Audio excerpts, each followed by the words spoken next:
बच्चों, आज हम लोग बसंत भाग 3 से पाठ यह सबसे कठिन समय नहीं है पढ़ेंगे और यह जया जादवानी द्वारा रचित कविता है। इस कविता में कवयित्री ने यह दर्शाना चाहा है कि अभी निराश होने का समय नहीं है। हम चाहें तो प्रयत्न करके अपने लक्ष्य की ओर बढ़ सकते हैं। नहीं, यह सबसे कठिन समय नहीं। अभी भी दबा है चिड़िया की चोंच में तिनका और वह उड़ने की तैयारी में है।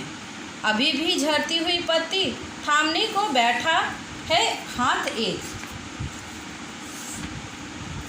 अभी भी भीड़ है स्टेशन पर।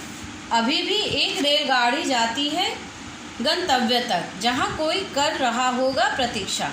अभी भी कहता है कोई किसी को, जल्दी आ जाओ कि अब सूरज डूबने का वक्त हो गया है। अभी कहा जाता है उस कथा का आखिरी हिस्सा जो बूढ़ी नानी सुना रही सदियों से दुनिया के तमाम बच्चों को। अभी आती है एक बस अंतरिक्ष के पार की दुनिया से, लाएगी बचे हुए लोगों की खबर। नहीं, यह सबसे कठिन समय नहीं। इस कविता का सार इस प्रकार से है। कवयित्री कहती हैं कि हे मानव, अभी तुम्हारे सामने कठिन समय नहीं है। इस हेतु उन्होंने कई उदाहरण दिए हैं। जैसे अभी एक चिड़िया अपना नीड़ बनाने के लिए घास के तिनके एकत्रित कर रही है और वह उड़ान भरने के लिए तैयार है। इसी प्रकार वृक्ष के अंतिम पत्ती गिरते ही उसे थामने हेतु एक हाथ तैयार बैठा है। अर्थात यदि तुम अपने लक्ष्य पर भटक भी जाओगे तो तुम्हें सन्मार्ग पर लाने हेतु कोई अवश्य आगे आएगा।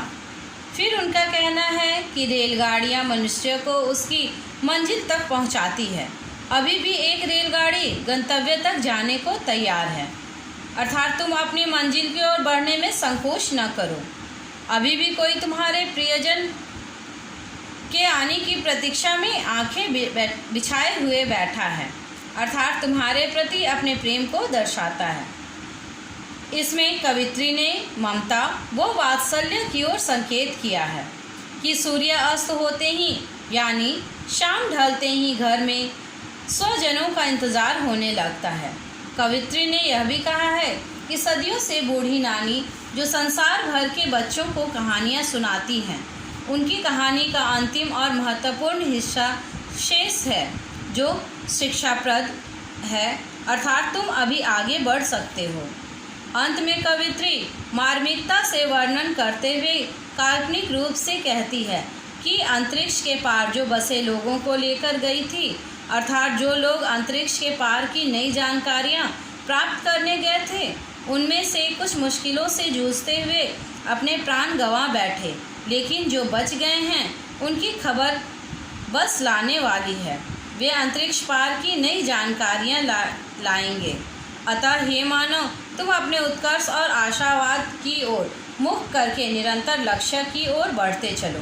तुम्हारे मार्ग में कोई बाधा, कोई निराशा और अवसाद नहीं है। तुम्हें लक्ष्य सिद्धि से पूर्व रुकना नहीं है, क्योंकि अभी तुम्हारे जीवन में कठिन समय या निराशा का क्षण नहीं है।